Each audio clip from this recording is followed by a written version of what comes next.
Very good morning my dear students, कैसे हैं आप सब। तो आज एक नया टॉपिक स्टार्ट करने वाले हैं, सॉलिड लिक्विड गैस के बीच में डिफरेंसेस। देखिए डिफरेंसेस कैसे होते हैं, सॉलिड सॉलिड क्यों है, लिक्विड लिक्विड क्यों कहला रहा है, और गैशियस स्टेट में क्यों एग्जिस्ट कर रही है। उसके लिए कुछ इंपॉर्टेंट टर्म्स हमें समझने पड़ेंगे जो कि आपके सामने बोर्ड पर है। देखिए सबसे पहले फिक्स्ड शेप की बात करते हैं। आपने एक तरीके का इसका एक फिक्स्ड शेप देखा होगा, जिस तरीके से ये एक स्ट्रक्चर है। तो इस स्ट्रक्चर में जो पार्टिकल्स हैं, जो मॉलिक्यूल्स हैं, they are so closely packed to each other. Force of attraction अच्छा खासा है, बॉन्ड अच्छे तरीके से पैक्ड अप है। लिक्विड के अंदर आपने पढ़ा है ये particles are little bit maintain a distance. These are the molecules present in this situation. While in gaseous state, they are present afar apart, काफी दूर दूर प्रेजेंट होते हैं। तो कहने का मतलब ये है कि फिक्स्ड शेप है, क्योंकि पार्टिकल्स का जो नेचर है वो अपने आप में शेप को फिक्स्ड करवा रहा है। ये सबसे पहला पॉइंट इसका है। दूसरा, कंप्रेसिबिलिटी देखिए। कंप्रेसिबिलिटी यहाँ पर नहीं हो सकती क्योंकि particles are so close, there is no space at all. जब कोई स्पेस ही नहीं है तो हम कंप्रेस कहाँ करेंगे। तो कंप्रेसिबिलिटी इसमें नहीं है, नो। यहाँ पे भी लिटिल बिट होगी, थोड़ी सी होगी, तो हम कह सकते हैं कि मोर देन लिख सकते हैं, मोर देन लिक्विड सॉलिड। और इसमें यस कंप्रेसिबिलिटी बहुत अच्छी होगी। तो सबसे पहली बात हो गई हमारे सॉलिड के बारे में, लिक्विड के बारे में और गैसियस स्टेट के बारे में। अब आइए डेंसिटी के बारे में। डेंसिटी का आपको फॉर्मूला पता होगा। डेंसिटी जो होती है वो मास अपॉन वॉल्यूम होता है। ठीक है, ये मास अपॉन वॉल्यूम है डेंसिटी मीन्स। ठीक। अब मॉलिक्यूल्स कितना डेंस है, कितने उसके पार्टिकल्स अच्छे तरीके से पैक्ड अप है, वो डेंसिटी को मेजर करने में हेल्प करते हैं। अब जैसे मास अपॉन वॉल्यूम जो है वो आप यहाँ पर कंसीडर कर सकते हैं। देखिए सॉलिड के पार्टिकल्स जो हैं वो क्लोजली पैक्ड है, पार्टिकल्स क्लोजली पैक्ड है, दूर दूर है नहीं। तो इसकी डेंसिटी जो है, जो मास अपॉन वॉल्यूम है वो बहुत ज्यादा है। तो डेंसिटी क्या है, बहुत हाई। तो आप लिख सकते हैं हाई। ठीक है। यहाँ पे पार्टिकल्स ने डिस्टेंस मेंटेन कर लिया। अब डिस्टेंस जब मेंटेन कर लिया तो डेंसिटी होगी कम। तो यहाँ पर लेस देन आप मेंशन कर सकते हैं, लेस देन किससे, सॉलिड से कंपेयर कर दिया हमने।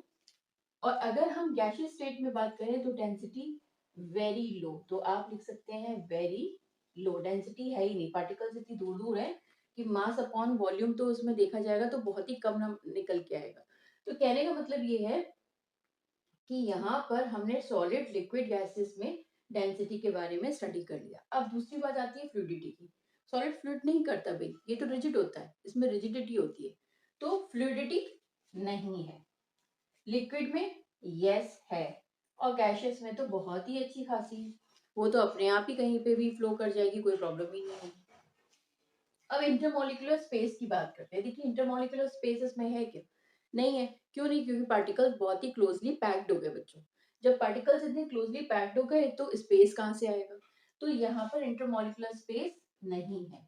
लिक्विड इसमें लिक्विड में देखेंगे तो मोर देन लिख सकते हैं, मोर देन सॉलिड, सॉलिड से थोड़ा सा ज्यादा। And intermolecular space lots of space, तो यहाँ पे लिख दिया हमने lots of space intermolecular space में है।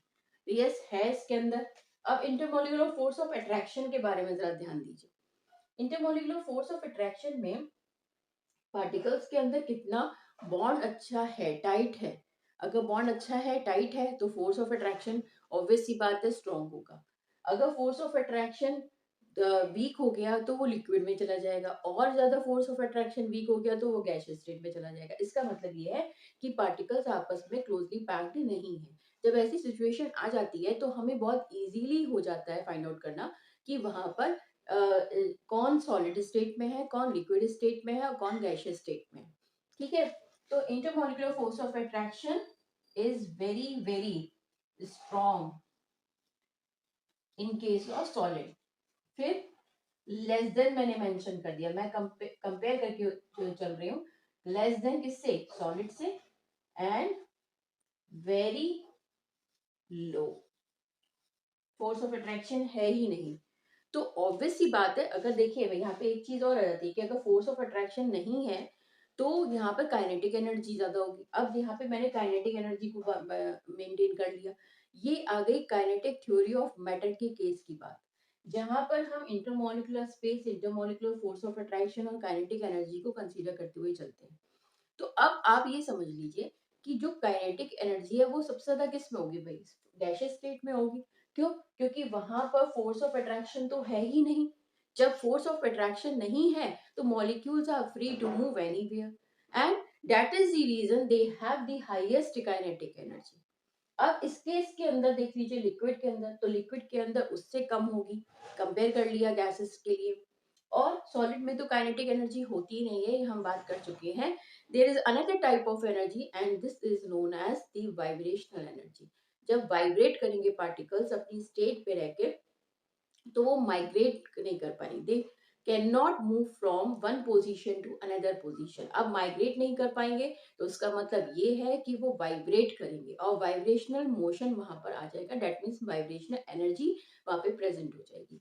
तो सॉलिड के केस में वाइब्रेशनल एनर्जी आ जाती है बच्चों। लिक्विड के केस में काइनेटिक एनर्जी होती है बट कम होती है, तो आप इसे कम मानेंगे, लेस मानेंगे। और गैसियस स्टेट में तो भाई काइनेटिक एनर्जी बहुत ही है, तभी ये बात यहाँ पर आ रही है। ठीक है, तो हमने आज ये पढ़ लिया कि सॉलिड, लिक्विड, गैसेस की प्रॉपर्टीज एक दूसरे से अलग क्यों होती है और ये क्यों अपनी स्टेट से अलग पहचान बनाते। कहने का मतलब ये है कि अपनी स्टेट को रिप्रेजेंट करते हैं किस बिहाफ पे, इन सब के बिहाफ पर, इन प्रॉपर्टीज के बिहाफ पे ये अपनी आइडेंटिटी को मेंटेन करते हैं। तो सॉलिड, लिक्विड, गैसियस स्टेट में आप डिफरेंसेस अच्छे से लर्न कर लेंगे। ठीक है, गॉट माय पॉइंट। तो बच्चों आज एक बात समझते हैं कि gases have a highest compressibility factor. कैसे? देखिए कुछ ऐसी गैसेस हैं जो आपके आसपास हैं, आपके चारों तरफ हैं, आप उनके बारे में जानते भी होंगे। तो आज हम बात करते हैं फर्स्ट गैस के बारे में जो है सीएनजी, दूसरी हमारी है एलपीजी। ठीक है, अब आप सीएनजी के बारे में क्या जानते हैं? Compressed natural gas. ठीक है, ये व्हीकल्स में यूज होती है, इसे व्हीकल्स में फिलिंग के तौर पे यूज किया जाता है। एलपीजी घर में एक डोमेस्टिक पर्पस के लिए यूज की जाती है। Liquefied petroleum gas. अब आपने इसकी क्वालिटी घर में है, क्योंकि अब इसके बारे में तो हम नहीं जा रहे हैं ना पेट्रोल पंप पे, तो हम इसके बारे में बात कैसे कर लें कि हम वहां जाके इसकी स्मेल देखें या उनसे कहें कि भाई हमें इसकी स्मेल थोड़ी सी इंट्रोड्यूस कराओ। तो हम इस पे आ जाते हैं। एलपीजी जो है वो एलपीजी एक्चुअली घर में सबके प्रेजेंट है, कोई भी इससे अननोन नहीं है। तो आप जानते हैं कि जो एलपीजी की स्मेल है वो किसकी वजह से होती है? वो एक उसके अंदर केमिकल प्रेजेंट होता है, उस केमिकल का नाम मैं आपको बताती हूँ जिसका नाम है इथाइल मरकैप्टन। ये एक्चुअली एक एडिटिव है, इसको हम एडिटिव की तरह यूज करते हैं। हम इसे एडिशनली तौर पे इसमें डालते हैं जिससे कि हमें ये पता लगा पाए कि जब ये लीकेज हो एलपीजी तो हमें उसकी स्मेल से पता चल जाए। इसकी स्मेल कैसी है? फाउल स्मेल, एकदम जैसे जैसे एग जो होता है अगर वो रोटन हो जाए, सड़ जाए, खराब हो जाए, that smell is considered to be the foul smell. तो एक तरीके से पंजेंट स्मेल आती है, इरिटेटिंग स्मेल आती है, आप समझ जाते हैं कि एलपीजी लीक हो रही है। ठीक है, अब ये एडिटिव एक्चुअली बहुत सारी ऐसी गैसेस हैं जो ओडरलेस हैं, दैट मीन्स आपकी नोज को उसकी खुशबू नहीं आती, वो उसके अंदर सुगंध नहीं होती, आप ये कह सकते हैं। तो वो ओडरलेस होती है। अब उस ओडरलेस गैसेस में कौन सी ऐसी ओडरलेस गैसेस है, जैसे कि एक नाम हम बता देते हैं, ब्यूटेन, ठीक है, प्रोपेन, इनके अंदर कोई भी स्मेल नहीं होती है। जब स्मेल नहीं होती है तो पता कैसे चलेगा कि लीकेज हो रही है भाई, वहां से गैस लीक हो गई है। तो उसके अंदर हम क्या करते हैं, एक एडिटिव यूज करते हैं and that additive is known as the ethyl mercaptan, जिसकी वजह से which is helpful, actually it is a helpful. Why?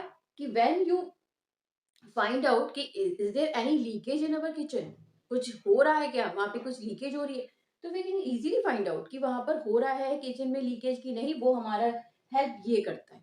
तो हम इसे थोड़ा सा एक तरीके से इंटेंशनली इंट्रोड्यूस करवाते हैं, इसीलिए मैंने इसे एडिटिव लिखा है। ठीक है, तो एडिटिव के तौर पे ये यूज होता है, और जो भी हमारी ओडरलेस गैसेस होती हैं हम उनमें इनका यूज करवाते हैं। ठीक, तो एक हो गई आपके पास सीएनजी, एक हो गई आपके पास LPG. These both gases are compressed easily, क्योंकि गैसेस है भाई तो कंप्रेस हो जाएंगी, है ना। सिलेंडर्स आते हैं एलपीजी के, तो आपने घर पे सिलेंडर्स भी देखे होंगे। तो डोमेस्टिक पर्पस में जब कोई चीज यूज हो रही है तो हमारी रेगुलर लाइफ से वो कनेक्टेड होती है। ठीक है, अब आप इसके बारे में ये भी समझ सकते हैं। तो अब दो गैसेस के बारे में बात होगी। वैसे तो एक और गैसेस का मैं आपको नाम बता देती हूँ, जिसे कहते हैं पीएनजी, जो हमारे घर में आजकल वो पाइप के थ्रू गैसेस आती है, वो पीएनजी गैस होती है। तो कहने का मतलब ये है कि CNG, LPG, the all are gases are compressed easily because they have more intermolecular space। अब स्पेस ज्यादा होगा तो काइनेटिक एनर्जी ज्यादा हो जाएगी, और दूसरी बात, जब कभी भी स्पेस ज्यादा होता है तो कंप्रेसिबिलिटी बढ़ जाती है, तो आप इन्हें कंप्रेस इजीली कर सकते हैं। ठीक है, तभी तो ये सिलेंडर्स में आ सकती है इजीली, क्योंकि हम इसे कंप्रेस करके सिलेंडर्स में फिल कर सकते हैं। ठीक, तो ये आप बात समझेंगे। ठीक है, नेक्स्ट क्लास में हम फिर नेक्स्ट टॉपिक स्टडी करेंगे। Thank you.